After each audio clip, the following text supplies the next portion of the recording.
A Dutch philosopher, Desiderius Erasmus, in 1500 postulated the theory that prevention is better than cure. It is in line with this philosophical postulation that the Economic and Financial Crimes Commission (EFCC) is rigorously working on its preventive mandate to take the fight against corruption to the doorstep of its stakeholders. It is my pleasure to have you here with us on The Eagle, especially as it's our first regular broadcast in the year 2024. I am your host, Aisha Muhammad. What a better way to start The Eagle this year than to bring you a report on the public engagement on youth, religion, and the fight against corruption, which the EFCC held in the Federal Capital Territory, Abuja. It is a special edition, and Ojo Chokutami Eche was there, and here brings us the full details of what transpired at the occasion. Over to you, Ojo Chokutami. President Bola Ahmed Tinubu has called on the Economic and Financial Crimes Commission (EFCC) to keep its flames burning against the scourge of internet crimes and other acts of corruption. He gave the charge in Abuja at a one-day public engagement on youth, religion, and the fight against corruption. The president pointed out that the disturbing contagion of cybercrimes has been a challenge and stain on the image of the nation, and the EFCC should spare no effort in tackling it. He said Nigeria is not a nation of fraudsters, and the judgmental reference to internet crimes as the Nigerian scam across the world is unfair, untenable, and unacceptable. The president stated that today's world is run real-time on the internet, and because of that, cybercrime to all intents and purposes has become a global phenomenon, and no effort or expense should be spared in confronting the evil. President Tinubu, speaking through Vice President Senator Kashim Shettima, expressed government's determination not to offer any breathing space to corrupt practices and urged the EFCC not to be dismayed by throwbacks coming from sections of the society regarding its consistent fight against internet crimes and other corrupt practices. I extend my commendation to the EFCC chairman for the insightful conception of the Proud Risk Assessment Project carried for MDS. As custodians of public trust, I urge all heads of MDS to collaborate with the EFCC in this crucial effort. The goal is clear: to streamline governance processes, fortify against malfeasance, and ensure the judicious use of government resources for the benefit of our citizens. Again, I extend heartfelt congratulations to the EFCC and all stakeholders involved in this anti-corruption project. I express, on behalf of President Bola Ahmed Tinubu, sincere appreciation to all religious leaders, traditional rulers, and heads of government institutions present, acknowledging that Nigeria is our shared patrimony.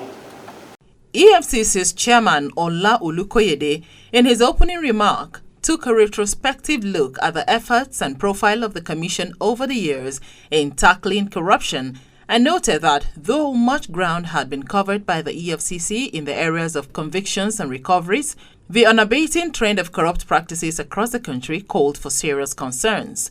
Olukoyede said the recalibration of the Commission's prevention strategy seeks to promote proactive deterrence and greater inclusivity in terms of participation of all stakeholders. He said that the Commission is prioritizing two areas of concern, which is the involvement of youth in cybercrimes and the susceptibility of ministries, departments, and agencies to grand corruption. Expressing concerns about the disconcerting allure of computer-related fraud for youths in tertiary institutions, the EFCC board stressed that there is danger of having a tribe of future leaders whose outlook in life is that fraud and corruption are the stairways to fame and fortune, and this would not be treated with kid gloves. He therefore called on managers of academic institutions to rise to the challenge of mentoring youths on the right path of life. Your Excellencies, ladies and gentlemen, aside from our commitment to using faith to tackle corruption in various levels of society, we have also developed a remarkable tool which we intend to deploy to prevent corruption in our MDAs. This tool is called the Fraud Risk Control Project. Now, this is not a replica of what our sister agency, ICPC, is doing, which basically has to do with the system study review. And now what we are trying to do is to take it further. System study review is good, but what are we doing with the report? So we are not just going to stop at fraud risk assessment for the MDAs. We have gotten approval of the president that we should set a matrix, what we call the first risk control.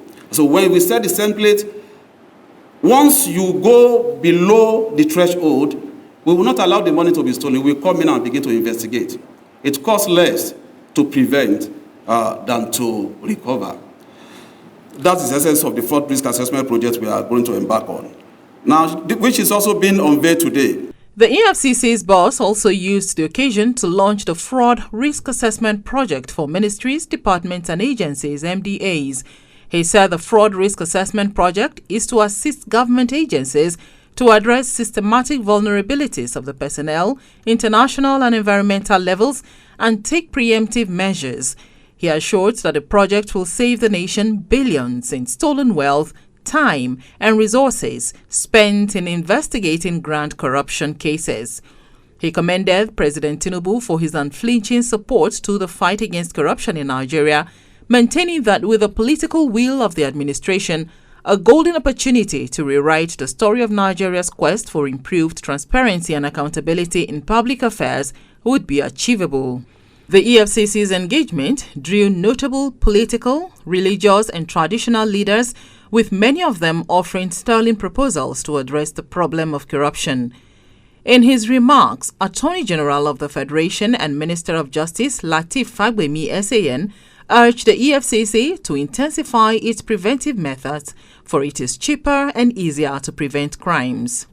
Today's event is in furtherance of a significant mandate of the Economic and Financial Crimes Commission, which is to deter corruption by adopting coordinated preventive measures, introducing investigative and control techniques to prevent economic and financial related crimes, and carrying out sustainable, rigorous public enlightenment campaign against economic and financial crimes. President, Christian Association of Nigeria, Archbishop Daniel Oko, stated that corruption remains the major challenge of the country, the albatross that hampers development and stifles the potential of the youths. Oko stated that corruption undermines the principles of justice, fairness and equality, eroding the very fabrics of the society. It is a cancer that eats away the trust and integrity of institutions, hindering progress and development. Hosting this event to focus on such crucial topics that have a direct impact on our society is quite commendable. The youth of our nation are the future leaders, and it is essential that we address the issues that affect them on all fronts. The Sultan of Sokoto and Chairman, Supreme Council for Islamic Affairs, His Eminence Saad Abubakar III, promised to support the EFCC in its fight, adding that the fight against corruption is a fight for all. The Sultan stressed that all hands must be on deck to fight economic and financial crimes if Nigerians want to have a Nigeria of their dream. Today we are here at the invitation of the EFCC chairman, who is just barely about 100 days in office, but has picked a lot of things to do with the short time, which we commend him. And we want to assure you, Olu, we will support you 100% in this fight. For it's a fight for our lives. If we really want Nigeria to be Nigeria, where we can probably call it our country, when we do go out to other countries, we must fight this corruption to the last level. Ooni of Ife, Oba Adeyeye Enitan Ogunwusi, called for devolution of powers, explaining that local governments should be empowered and greatly encouraged to bring development closer to the people. He stated that if we don't look inward and change the structure, nothing tangible would be achieved. Today is another red letter day for our dear country. and I will give a very wonderful appreciation to the chairman of EFCC, coming up with this initiative of things that we should be talking about in our country. The truth be told, it's a problem of their country. Religion, that's where everybody hides. You call on God that you have never seen before, that you only believe in. You use the name of God to perpetrate all sorts of things. After doing it, you run to churches and mosques and various traditional organizations, and you continue to use the name of Supreme Being that you have never seen. God is there, we are here. What are we all doing? We are the problems of this country. We are the problems of actually the mirror that we are showing the youth, because they do believe that nobody is there for them. Still on the one-day public engagement on youth religion and the fight against corruption, and the launch of the Fraud Risk Assessment Project for ministries, departments and agencies (MDAs) organized by the EFCC. The chairman and chief executive officer of Channels Media Group, John Momo, the guest speaker at the occasion, spoke extensively on the issues surrounding the youth, religion and the fight against corruption. Thereafter, a 5-man panelist discussed the issues raised. Enjoy. In his presentation, Chairman and Chief Executive Officer, Channels Media Group, John Momo, advised youths about the consequences of cybercrime. According to him, the digital age has brought with it opportunities and threats in equal measures, but warned that the consequences of engaging in cybercrimes are severe, ranging from legal repercussions to a loss of reputation, trust, and future opportunities. The CEO, Channels Media Group, said a momentary lapse in judgment can lead to a lifetime of regret, and it's crucial to understand that the skills used in these crimes, if channeled positively, have the power to revolutionize industries, create jobs, and contribute to the economy in meaningful ways. The role of the youth and religion in upholding ethical standards and combating corruption cannot be overstated. Religion, in its essence, teaches us about morality, ethics, and the virtues of honesty and integrity. Across faiths and beliefs, these principles remain constant. The moral compass provided by religious teachings can be a formidable force against corruption. Momo called for corporate reflection on the issue of internet crimes to ensure that youths are dedicated to more useful engagements on the internet. The channel's boss pointed out that the influence of religion in its essence teaches us about morality and ethics, and that the virtues of honesty and integrity across different faiths and beliefs remain constant. Momo emphasized that both the Bible and the Quran encourage young people to live lives of moral and ethical integrity. He called on religious leaders and institutions to assert more positive influence on their followers and communities, maintaining that they can mobilize the masses, shape ideologies, and instill values that reject corruption. Panelists at the event, chaired by former Minister of Works and Housing Babatunde Raji Fashola, dissected the issues discussed and proffered feasible solutions. Is to say that there is so much talent around the world, and Nigeria has not been left without talent. But I have come to the thought that this is the time, perhaps in the whole of the history of mankind, that talent is being rewarded so generously, whether in the arts, in sports, and whatever. So if we understand that there is talent even in those who perpetrate this crime, is there a way in which to turn a negativity into a positivity? I think we need to start from the bottom, which is the value. The value tells us what is right and what is wrong. And I think this is where religion, traditional rulers, educational institutions are very important.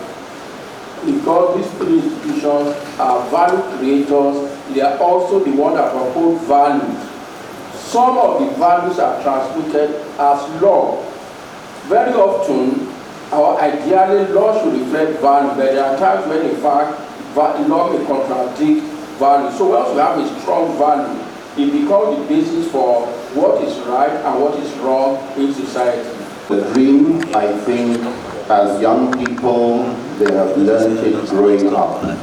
It is to build a nation where peace and justice shall reign, and we end our prayer with "So help me God." It is said that where character and good norms exist, laws are unnecessary. But where good character and norms are absent, laws are unenforceable. Eloquently establish the fact that the moral compass provided by our religious teachings can be a very formidable force against corruption. To quote him, he said, the Bible and the Quran, one, encourage young people to live lives of moral and ethical integrity. Two, stress the importance of adhering to the path of righteousness and wisdom. Three, strongly condemn corrupt practices. Unemployability should be understood at two levels. Skill unemployability. I went to the university, I either slept with my lecturers or paid them to get a degree in architecture. I can be employed as an architect. I'm not unemployable. I need to be, I'm not unemployed, I'm unemployable. I need to be retooled. At another level, I actually went to the university, got my certificate, but imbibed the wrong moral values. Worked as PA or SA to somebody, and the job I understood it to mean carrying a bag. That's not a skill.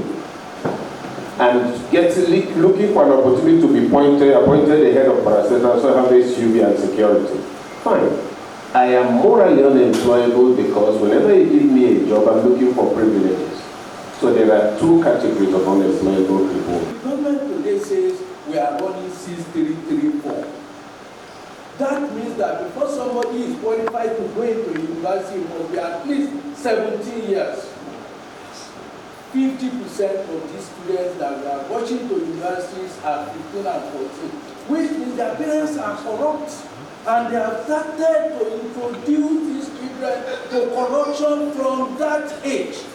Somebody that was supposed to be 5 or 6, and you say it's 4, and then you go to the school, your age is 5, your age is, you are inducting him already into corruption. The event was well attended by various political, religious and traditional leaders, including youth groups, academia, civil society organizations, anti-corruption agencies, among others. Highlight of the event was a drama presented by staff of the EFCC on how Nigeria is bleeding and calling on all stakeholders to help salvage her. You cannot even bring religion into this matter. How? Let us religions fit in here. These children, you think I don't know what to do in the office? See this man, only the right. What do I do in the office? What do I do in the office? Let me tell you, just the other day, did you not increase the price of laptop just to fix common tire?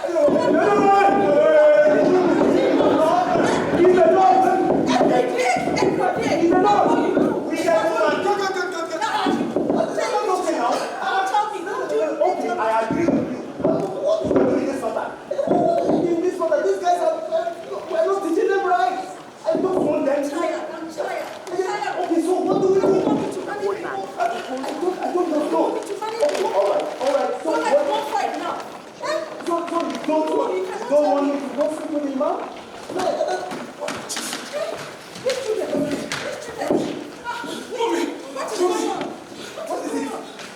Not to know, we don't want to know. We are just having our weekend. What weekend? Yes, What is going on? Bobby, it's EFCC. It's not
That is Nigeria right there, pleading that we all come together to help her. Let's join hands and make Nigeria great again. Now, after the public engagement, it is expected that the educational institutions are now more than ready to play their role in the drive to present the corruption message to the students, as they are also affected by the brunt of cybercrime. The traditional institutions are fully in support of the move by the Commission to have religious bodies and clerics use their platform to advocate for the need for Nigerians to shun corruption. The religious bodies are willing to interact more closely with the Commission on how they can help implement the manual and carry the anti-corruption message of the adherents of the various religions in Nigeria. Well, it is our hope that we will all have a Nigeria of our dreams if we all come together to fight economic and financial crimes. Nigeria is the only country we have, and together we will salvage it.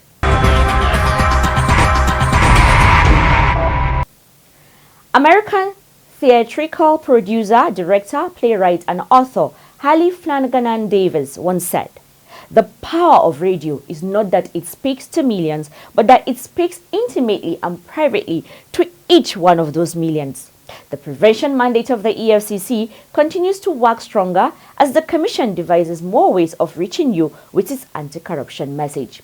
The EFCC has reached another milestone in its anti-corruption campaigns by establishing its radio station, EFCC Radio 97.3 FM, Voices Against Economic and Financial Crimes. The radio station, which covers Abuja and its environs, will be personally speaking to you through very interesting programs and good music. Don't miss out on any minutes of the station broadcast, and you would be glad you're a part of the broadcast each day. EFCC Radio 97.3 FM, Voices Against Economic and Financial Crimes.